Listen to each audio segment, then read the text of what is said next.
Hoy estoy acá para decirles que Occidente está en peligro. Está en peligro porque aquellos que supuestamente deben defender los valores de Occidente se encuentran cooptados por una visión del mundo que inexorablemente conduce al socialismo y, en consecuencia, a la pobreza. Lamentablemente, en las últimas décadas, motivados por algunos deseos bien pensantes de querer ayudar al prójimo y otros por el deseo de pertenecer a una casta privilegiada, los principales líderes del mundo occidental han abandonado el modelo de la libertad por distintas versiones de lo que llamamos colectivismo. Nosotros estamos acá para decirles que los experimentos colectivistas nunca son la solución a los problemas que aquejan a los ciudadanos del mundo, sino que, por el contrario, son su causa. Créanme, nadie mejor que nosotros los argentinos para dar testimonios de estas dos cuestiones. Cuando adoptamos el modelo de la libertad, allá por el año 1860, en 35 años nos convertimos en la primer potencia mundial, mientras que cuando abrazamos el colectivismo, a lo largo de los últimos 100 años, vimos cómo nuestros ciudadanos comenzaron a empobrecerse sistemáticamente hasta caer en el puesto número 140 del mundo. Pero antes de poder dar esta discusión, sería importante que primero viéramos los datos que sustentan por qué el capitalismo de libre empresa no solo es un sistema posible para terminar con la pobreza del mundo, sino que es el único sistema moralmente deseable para lograrlo. Si consideramos la historia del progreso económico, podemos ver cómo desde el año 0 hasta el año 1800 aproximadamente, el PBI per cápita del mundo prácticamente se mantuvo constante durante todo el periodo de referencia.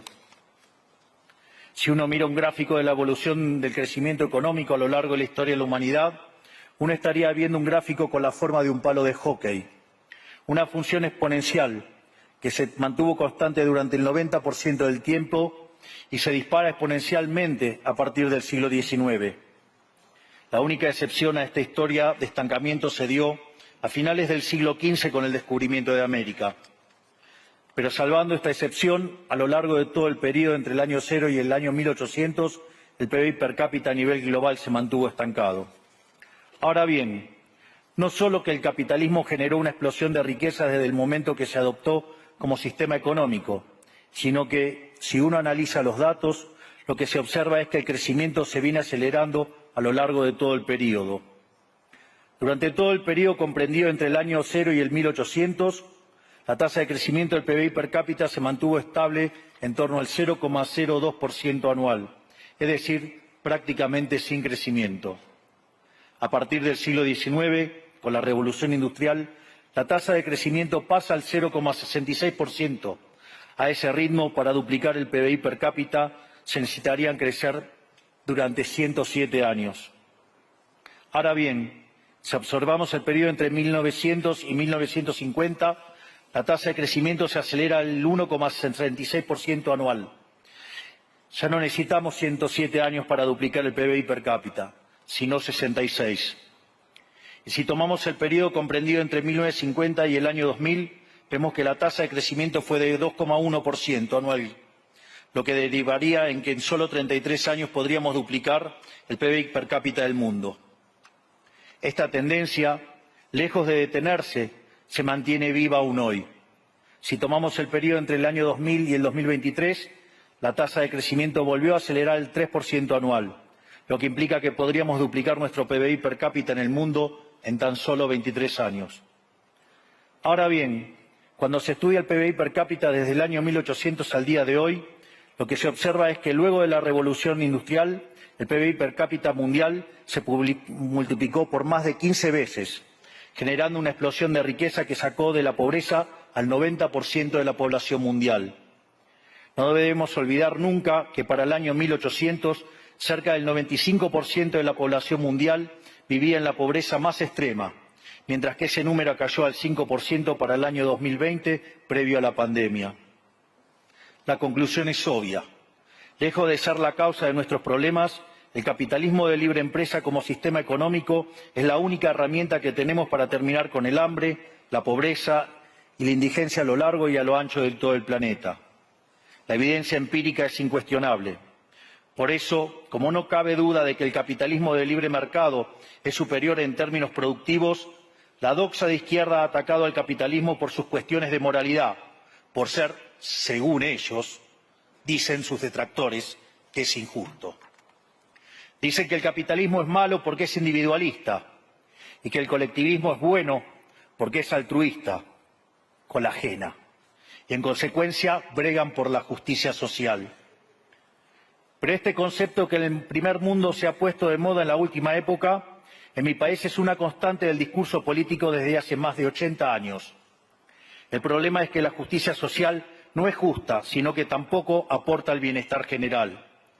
Muy por el contrario, es una idea intrínsecamente injusta, porque es violenta. Es injusta porque el Estado se financia a través de impuestos, y los impuestos se cobran de manera coactiva. ¿O acaso alguno de nosotros puede decir que paga los impuestos de manera voluntaria? Lo cual significa que el Estado se financia a través de la coacción, y que a mayor carga impositiva, mayor es la coacción, menor es la libertad. Quienes promueven la justicia social parten de la idea de que el conjunto de la economía es una torta que se puede repartir de una manera distinta. Pero esa torta no está dada, es riqueza que se va generando en lo que, por ejemplo, Israel Kirzler llama un proceso de descubrimiento de mercado. Si el bien o servicio que ofrece una empresa no es deseado, esa empresa quiebra a menos que se adecúe a lo que el mercado le está demandando. Si genera un producto de buena calidad a un buen precio atractivo, le va a ir bien y va a producir más. De modo que el mercado es un proceso de descubrimiento en el cual el capitalista encuentra sobre la marcha el rumbo correcto. Pero si el Estado castiga al capitalista por tener éxito y lo bloquea en este proceso de descubrimiento, destruye sus incentivos y las consecuencias de ello es que va a producir menos y la torta será más chica, generando perjuicio para el conjunto de la sociedad. El colectivismo, al inhibir estos procesos de descubrimiento y al dificultar la apropiación de lo descubierto, ata al emprendedor de las manos y le imposibilita producir mejores bienes y ofrecer mejores servicios a un mejor precio. ¿Cómo puede ser entonces que desde la academia, los organismos internacionales, la política y la teoría económica se demonice un sistema económico que no solo ha sacado de la pobreza más extrema al 90% de la población mundial y lo hace cada vez más rápido, sino que además es justo y moralmente superior? Gracias al capitalismo de libre empresa, hoy el mundo se encuentra en su mejor momento. No hubo nunca en toda la historia de la humanidad un momento de mayor prosperidad que el que vivimos hoy. El mundo de hoy es más libre, más rico, más pacífico y más próspero que en cualquier otro momento de nuestra historia. Esto es cierto para todos, pero en particular para aquellos países que son libres, donde respetan la libertad económica y los derechos de propiedad de los individuos. Porque aquellos países que son libres son 12 veces más ricos que los reprimidos. El decil más bajo de la distribución de los países libres vive mejor que el 90% de la población de los países reprimidos. Tiene 25 veces menos cantidad de pobres en el formato estándar y 50 veces menos en el formato extremo. Y por si eso fuera poco, los ciudadanos de los países libres viven un 25% más que los ciudadanos de los países reprimidos. Ahora bien, para entender qué venimos a defender es importante definir de a qué hablamos nosotros cuando hablamos de libertarismo.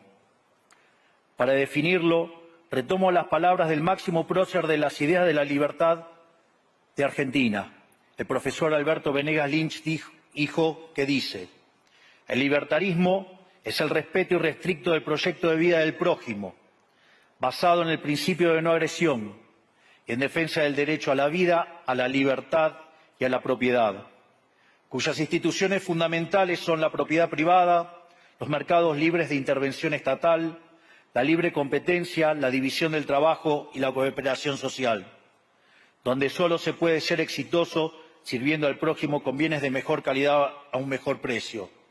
Dicho de otro modo, el capitalista, el empresario exitoso, es un benefactor social que, lejos de apropiarse de la riqueza ajena, contribuye al bienestar general. En definitiva, un empresario exitoso es un héroe. Este es el modelo que nosotros estamos proponiendo para la Argentina del futuro, un modelo basado en los principios fundamentales del libertarismo, la defensa de la vida, de la libertad y de la propiedad. Ahora bien, si el capitalismo de libre empresa y la libertad económica han sido herramientas extraordinarias para terminar con la pobreza en el mundo. Y nos encontramos hoy en el mejor momento de la historia de la humanidad. Vale la pena preguntarse, ¿por qué digo entonces que Occidente está en peligro?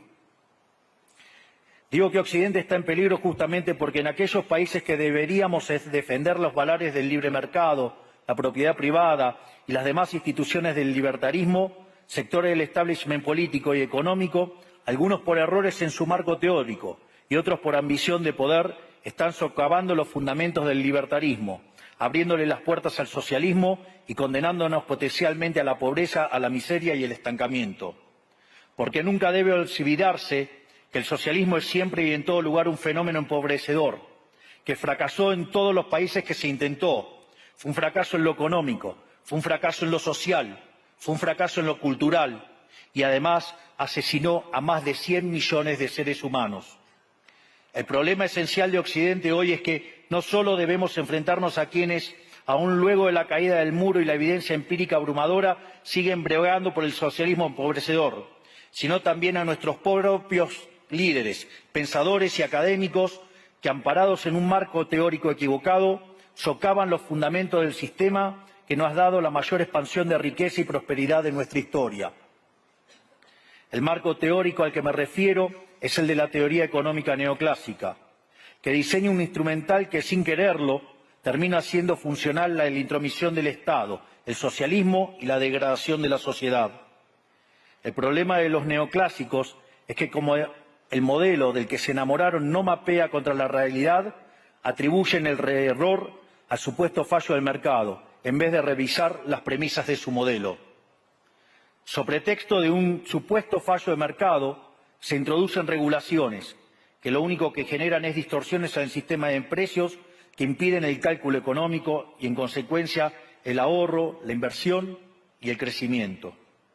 Este problema radica esencialmente en que ni siquiera los economistas supuestamente libertarios comprenden qué es el mercado, ya que si se comprendiera, se vería rápidamente que es imposible que exista algo así como un fallo de mercado. El mercado no es una mera descripción gráfica de una curva de oferta y otra de demanda en un gráfico. El mercado es un mecanismo de cooperación social donde se intercambian voluntariamente derechos de propiedad. Por lo tanto, dada esta definición, hablar de fallo de mercado es un oxímoron. No existe el fallo de mercados. Si las transacciones son voluntarias, el único contexto en el que puede haber un fallo de mercado es si hay coacción. Y el único con la capacidad de coaccionar de manera generalizada es el Estado, que tiene el monopolio de la violencia. En consecuencia, si alguien considera que hay un fallo de mercado, les recomendaría que revisen si hay intervención estatal en el medio. Y si encuentran que no hay intervención estatal en el medio, les sugiero que hagan de nuevo el análisis porque definitivamente está mal. Los fallos de mercado no existen.